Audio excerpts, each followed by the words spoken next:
Et puis l'autre, Zemmour, comment dirais-je, c'est la vérité si je mens ou la vérité jusqu'au bout. C'est que il essaie de nous vendre le judéo-christianisme, avec en plus dans le titre La messe n'est pas encore dite. Avec lui, Oui, elle c'est ne ça, sera ouais. jamais, La messe n'est jamais, pas encore jamais dite. dite avec lui, hein. Il ne va pas à la messe, hein. Donc on a une tentative lourdingue mais très efficace, hein, de ce qu'on appelle le national-sionisme et ce qu'on appelle la sensibilité des droits tardés. Je vois d'ailleurs que Paul-Marie Couteau est monté contre cette ligne récemment sur Géopolitique profonde. La droite blanche, la droite racialiste, la Hum, droite américaine, hum. racialiste à l'américaine, parce que c'est comme ça que les Américains, les États-Unis posent beaucoup les questions aussi en termes Et puis de race. finalement sioniste aussi aujourd'hui. Mais toujours. Faut le dire. Mais oui, parce qu'on vous explique aux États-Unis que Jésus est un juif et que donc il faut, en bon chrétien, alors même que le gouvernement israélien tape sur les catholiques, les détruit les églises, etc. Non, non, non, non. Jésus est blanc, les juifs sont blancs, les autres ne le sont pas, ce qui est d'ailleurs complètement faux d'ailleurs, parce que cette histoire de blanc et de pas blanc, on a un excellent article de Roland Hureau là-dessus, ça ne veut rien dire les blancs et pas blancs, mais enfin il y a une espèce de simplification générale. Paul-Marie Couteau, on peut dire ce qu'on veut, mais il est très très formé en politique. C'est un gaulliste et un néo-gaulliste, et il a bien dit que cette ligne de France blanche et de défendre la race blanche, qui est une ligne très américaine, hein, choc de civilisation, civilisation et barbarie, est une ligne qui n'est pas du tout dans l'ADN de la France et dans son intelligence géopolitique et dans son intelligence historique. Ce qui fait la politique de la France, c'est l'intelligence du monde.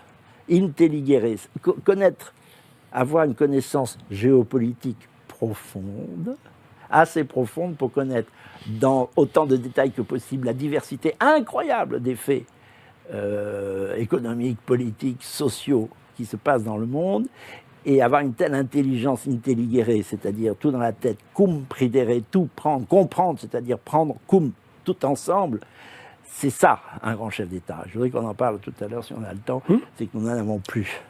De quelqu'un qui soit capable d'avoir le monde dans la tête, de le comprendre pour pouvoir s'y adapter. C'est ça la politique capétienne. Ça suppose, c'est pas du tout le réflexe, on est pour l'Amérique parce qu'on va taper sur tout ce qui n'est pas blanc. Et de ce point de vue-là, d'ailleurs, il dit toujours, j'en parle avec Éric Zemmour, parce qu'il essaye de se protéger de l'accusation d'antisémitisme par ce moyen-là. Mais Zemmour, on l'avait démasqué avec Youssef Indy, avec le livre L'autre Zemmour, et on avait bien théorisé la montée, je dirais, fatale, inéluctable du national-sionisme. Paul-Marie Couteau fait semblant de dire que Zemmour est passé d'une vision du monde à une autre, c'est-à-dire quelque part d'une qui était assez proche de, on va dire, de la mienne à celle qui est la sienne aujourd'hui, à cause de Sarah Knafo, c'est ce qui se sous-entend. Il n'y a pas que ce pauvre Zemmour, c'est pas le pire, Oui. franchement. Parce que lui, en même temps, il est assez héritier, il a très bien compris le gaullisme, il y a un drame. Mais enfin, il s'est passé quelque chose dans sa vie qui fait qu'il est passé d'une droite à l'autre. Bon. Par la femme, hein. Mais je pense que c'est pas vrai, il n'avait pas besoin de ça, hein. Donc, je le rappelle ici, effectivement, la messe n'est pas dite essentiellement à cause des coreligionnaires de Zemmour. Le national-sionisme est un piège. Le judéo-christianisme est un mensonge et une escroquerie, hein. Ça existe, le judéo-christianisme, ça s'appelle le protestantisme, hein. Ça s'appelle l'évangélisme. C'est bon pour les Américains, mais ça n'a rien à voir avec la France et ça n'a rien à voir avec les intérêts de la France. On essaie de nous faire passer la chrétienté et la civilisation pour, en fait, le capitalisme judéo-anglo-saxon, hein, que ça serait ça. Or, la France n'est pas l'Angleterre, la France n'est pas les États-Unis, la France n'est pas protestante, la France est la France. Et Zemmour n'est pas français, voilà, c'est clair et net. Voilà. Mais en revanche, il y a de plus en plus de gens qui, par la peur de l'immigration, la peur plus ou moins fantasmée de l'islam, et par bourgeoisisme, hein, je le rappelle, il y a quand même énormément de lutte de classe dans tout ça, hein. Les musulmans, c'est le prolétariat et le sous-prolétariat. Le sous-prolétariat est très souvent délinquant, comme l'a bien expliqué Marx. Et puis, du côté de la bourgeoisie, on a effectivement la bourgeoisie française, la communauté juive qui est très bourgeoise et très peu prolétarienne.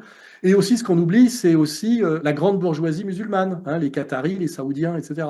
C'est là où, à un moment donné, il y a des contradictions violentes qui viennent d'ailleurs d'exploser aujourd'hui, je le rappelle, puisque l'État voyou israélien s'est permis de bombarder Doha, la capitale du Qatar, pour y tuer à distance des représentants du Hamas qui venaient discuter politique dans un but d'ailleurs de projet de paix avec le régime qatari, qui, je rappelle, est très très implanté en France, notamment par la puissance d'argent, hein. C'est pas que le PSG, hein. Donc là, on voit que quand on réfléchit sérieusement à ces sujets et qu'on sort de la vision binaire de post-adolescent à la Conversano, en réalité, la vision zémorienne, dès qu'on la travaille un peu, s'avère être une escroquerie en réalité, ou une simplification totalement dysfonctionnelle de la réalité.